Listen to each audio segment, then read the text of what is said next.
Hello there everyone, welcome back to BrokeNbricks. My name is Owen, and today I'm going to be reviewing the LEGO Star Wars 327th Star Corps Clone Troopers Battle Pack, which is quite a mouthful, and it's appropriate that I'm reviewing it today because 327 is how many degrees it feels like outside today. Here in the UK we are having a heat wave, so I'm literally dying right now, but I wanted to make this video anyway. And this is actually the second of these that I own. I did get another one from my dad, which was very nice because, you know, I didn't have to pay for it. And this one I got myself on Amazon for a bit of a discount, and also Amazon gave me a £5 voucher for messing up the delivery of my phone, so I got it for even less than the price that they listed it for. So all of the boring information is that this is set number 75431, it has 258 pieces, which I don't even know why I'm telling you because you can see it on the box, and it came out on the 1st of August last year for the very totally reasonable price of £35. This is of course very fair pricing, and anyone that complains about LEGO Star Wars being overpriced is stupid because this is such great value. So yeah, I'm going to go ahead and open this up and build it one bag at a time in that way that I like to do. And at the end of the video I will rank it on my tier list. So yeah, I'm going to go ahead and get this opened up and get started with bag number 1. So bag number 1 is finished, and we have a Dwarf Spider Droid and 3 Super Battle Droids. So the B2 Super Battle Droids are the same ones that they've been using for a couple of years now. And it is nice to get more B2 Battle Droids instead of the B1s because they kind of stopped doing them for I think almost 10 years. So we just kind of got oversaturated with regular Battle Droids. So I'm glad to see these appearing in more sets, although I would prefer it if we did get some B1s included like the 2024 Battle Pack. And then we have the Dwarf Spider Droid, which is a big upgrade over the previous versions that we've gotten because this one is more brick built instead of using the ball and socket design. And the eyes are properly integrated into the head this time instead of using the telephone piece, again like the previous versions. Of course we do have the 4 legs, which do each have 4 points where they can bend, and then we also have this cannon on the front which can move up and down.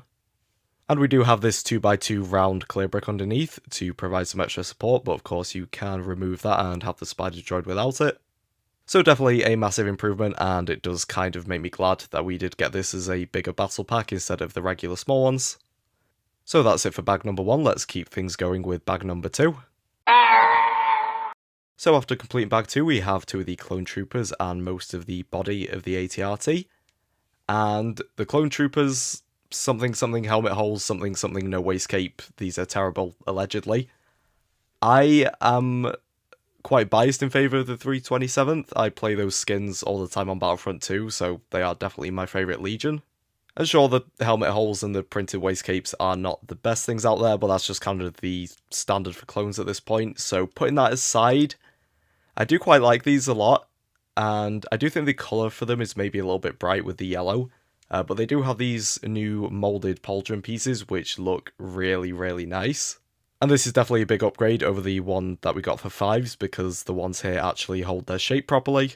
It's just kind of unfortunate that with these you can't really place a backpack on top of them because then the clones are just going to start looking like giraffes. As someone who's been waiting for these since we got the new clone redesign in 2020, I am pretty happy with them. So yeah, I'm just going to move on to the AT-RT. And of course it's missing its legs and some other bits right now, those will come later in bag number 3.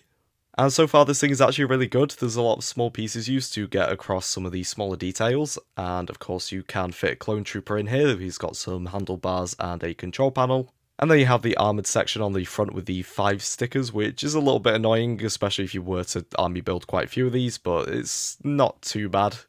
So let's go ahead and finish off the set with bag number 3. And that is bag number 3 complete, so we now have the finished AT-RT, and it does look pretty good. There is just sort of an issue with the legs where you can't really get enough poses out of them. With the way that this is, there's no actual way that you can get a proper stable walking pose out of it, and the solution is to remove this yellow tile piece at the top of the leg. So if you have the top section of this leg vertical, then you are able to give it sort of a walking pose. So yeah, it's just kind of a shame that they overlooked that because it is a walker, it should be able to be put in walking poses. Aside from that, everything else looks great. We do have the 2 antennas on the back, and then there are also these 2 clips where you can add some accessories for the driver. And the feet are built quite nicely too, using some sideways construction. And yeah, that's about it for the build. We do also have another two 327th Clone Troopers, which are the same as the others, except one comes with a pistol and some binoculars. The other one has a longer blaster rifle and the new rangefinder piece that came out last year. And you do also get two spares of those, so you can easily add those to the other Clone Troopers if you want. And finally, you do also get a small stud launcher turret, which is nothing too interesting. They've done things like this before, but is nice to just get a tiny little bit of extra value out of the set. Speaking of value, now that the set is complete, this one is a 40% increase from the previous Clone Trooper Battle Pack. And I don't have that one built right now, but as far as I can tell, you are kind of getting the same value here. So yeah, this is overpriced by about £10. Which is sort of on top of the standard LEGO being overpriced in general anyway. So if this set was £10 cheaper, like it probably should be, then I would probably give this a very good B tier, but unfortunately I am going to have to bump this one down to C tier.